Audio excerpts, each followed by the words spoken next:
Hello everyone, I'm here today to do another of my favorite books of 2025 video, and this time I'm going to focus on non-fiction. I have 7 non-fictions that made it to my best books of 2025 in no particular order. The first one I have here is Disobedient Bodies by Emma Dabiri. This is a very short book, and Emma Dabiri is an Irish black person, and she in this book she talks a lot about the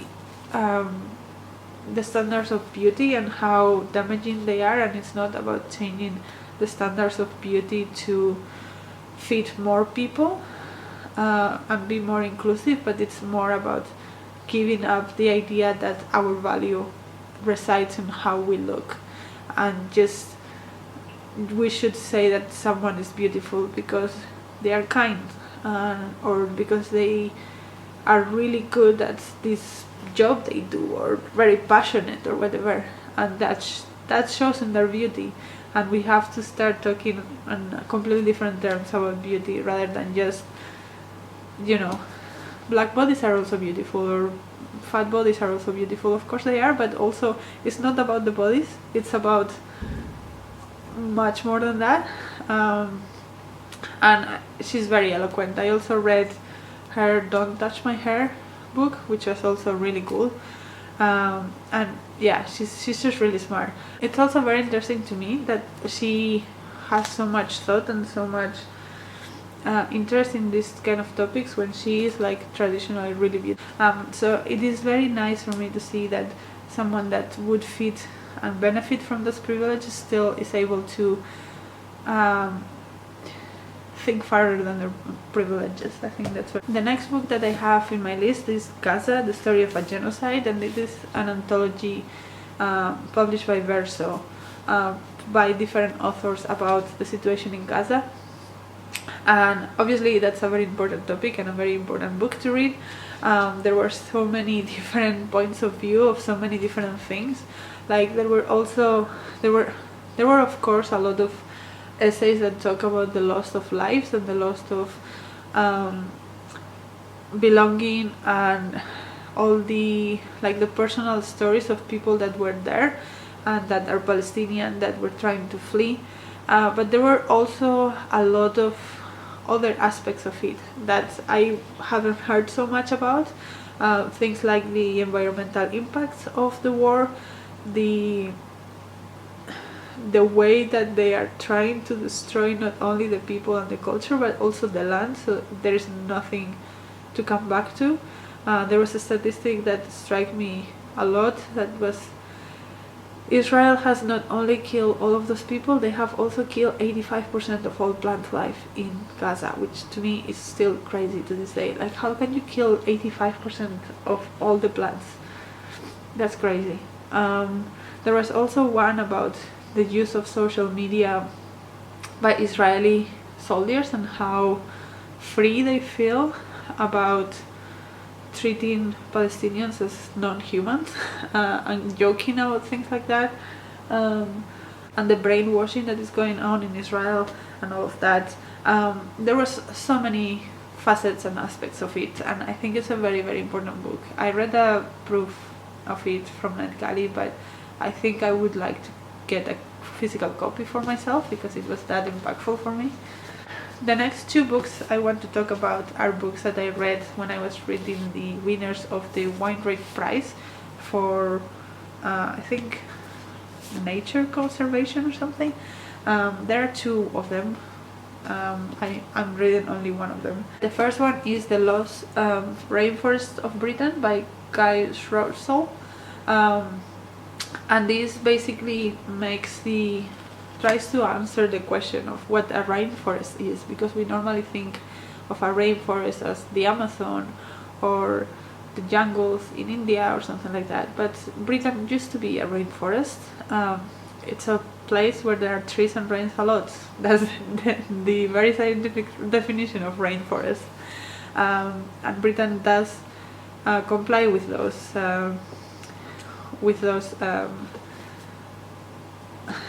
those characteristics, so it can be considered a rainforest. and then he goes into like the quest of today finding those forests and that nature, but it's a lot more expansive than that. It also talks a lot about other countries and the connections that there are, and the importance of rainforest and nature in general in our world. And I thought it was very well written, and it was a lot more expansive than I thought the title suggests. So yeah, this one was one that I was surprised by, and I would recommend. The other one that I read for that price that really stuck to me, and it's one that I read at the very beginning of the year. It's Blue Machine by Helen Czerski. And what I love about this book is that the author is, I believe she's a physicist. So this looks a lot about the physics of the ocean, not just the animals and the bio things going on. It also looks like it's divided in 3 parts. So the first part is about the actual physics of the ocean, how the currents work, how the different temperatures and the different fluids and the different salt concentrations affect the ocean. Some of the more cool effects that happen. There was one that was explaining how there are like different levels of water temperature, and then makes layers on the ocean, and so it's like if that happens, the top layer can easily move without the other ones moving, and that means that if you're on a boat on the top one, you don't move, because the only thing that you're making is the top layer moving, but the top layer just flows around you, and it doesn't move the actual boat and stuff.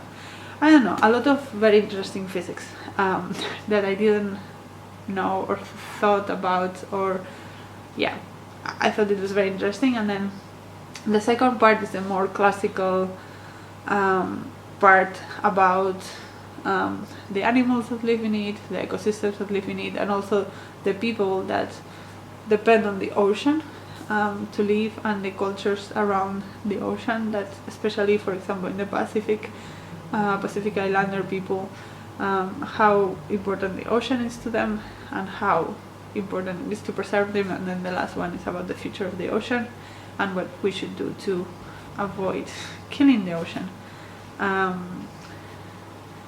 But yeah, I thought that was a perspective I've never seen before, and I thought it was really, really well done, and I was really, really happy to see this being recognized. And then the last 3 books that I have in my list are ones that were long listed for the Women's Prize for Nonfiction, which gives you an idea of how much I'm liking that prize right now and why I am trying to read those books regularly. The first one on that list is Private Revolutions by Yuan Yang. I read this from the library, so I don't have the physical copy to show you, but this basically took 4 women in China, which are about my age. They are currently in their 30s, and it followed their lives and how they ended up where they ended up, when originally from the beginning you would not have expected them necessarily to be successful, and how their resilience helped them be successful. It was not a perfect book for me because some of the perspective blended into each other, but I think it was doing such a good job at looking at the current reality of China right now and all the pressures, especially women, go through. People that were working on these sweatshops and how they try to organize themselves to get better rights and organize childcare for themselves, because obviously that's not possible. And what many people do is to send the children back to their grandparents in the village, but that makes the children give less of an advantage to them because of the way the education system in China works. You have to be recognized to be from a certain place to be able to access the facilities that they have in that place. So if you are from the village, you can also only access the schools in the village and the universities around the village, and that might not be the way they want their children to live. So they try to keep them with them, but then that obviously means that if they work 14 hours a day, someone has to take care of the children, and how that works and stuff like that. There was a woman that organized an academy to learn English in a way in which it goes very against the typical Chinese education. The typical Chinese education puts so much pressure on their students and expects them to be perfect, and she was trying to introduce things like gentle parenting and positive discipline into Chinese culture, which is something that it's very not the case right now. And that was also very interesting and took me to my own rabbit hole about parenting, but that's a different thing. And then it also talked about one of them was like a girl that was from the city, which was an exception in this book, and how she tried to organize things to get better for everyone. And it was just very inspiring, and it shows to me, it also showed, like, when I think about sweatshops, I always think like that people that are older than me would have experienced that, but of course people still experience that.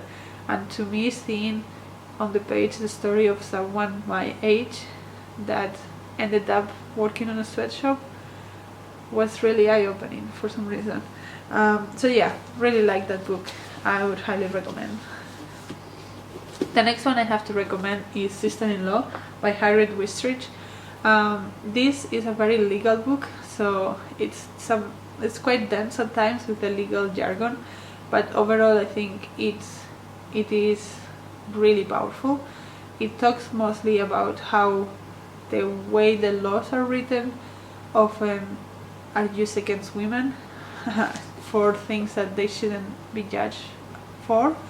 And so she goes, like, every chapter roughly is a different case of a woman that maybe women that they kill their husbands, their abusive husbands,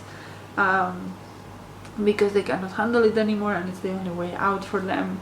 Women that were raped, that need support, and how many hurdles we put in front of these women that have already gone through so much to be able to access the legal system.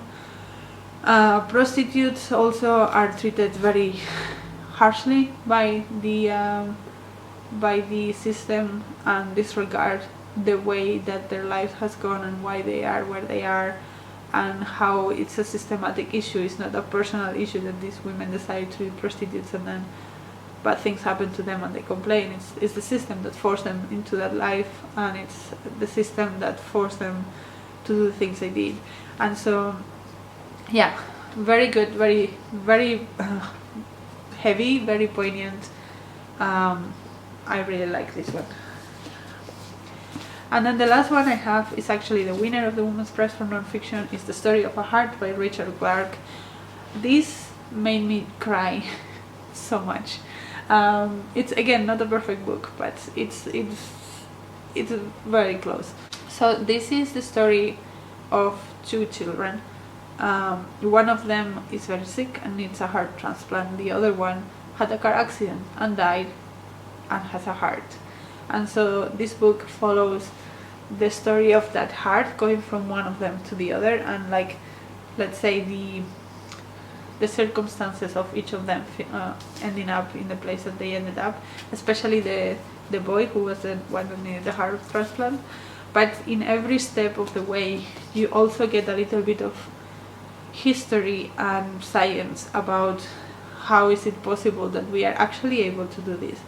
How, for example, when you transplant a heart, you first need to make sure that the person that has the heart is really, like, brain dead, and what those tests consist of. And then once that happens, the boy that was going to get the heart, all the steps and operations that he went through before he actually got the heart, and how, like, the sickness progressed and why he was sick, and also, like, the machine that they use when he was getting the transplant to maintain him alive while he didn't have a heart temporarily, how that was invented, who invented that, and then like how the transplant teams work and how they, like how many transplant teams there are in the UK and how they are coordinated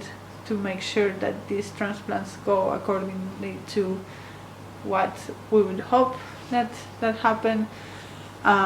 Yeah, lots of things like that in between the very emotional story of these two kids that are almost dying. And yeah, I mean, for me the scientific parts were a little bit shoehorned in sometimes. It didn't always feel natural, but I enjoyed the knowledge anyway, and I also just cried so much for those two kids. It was so emotionally engaging. You might not think that a book about heart transplants is emotional, but it is. And yeah, I know I'm not the only one, but I cried so much, and I think this was very, very well done. It was a very engaging way to tell the story like this. And yeah, I'm very glad I read it, and I'm very glad that the Women's Prize for Nonfiction made me read it. So yeah, those were my favorite nonfiction books of the year. Let me know if you have read any of them, what you thought about them, if you like them, if you didn't like them. And until next video, bye!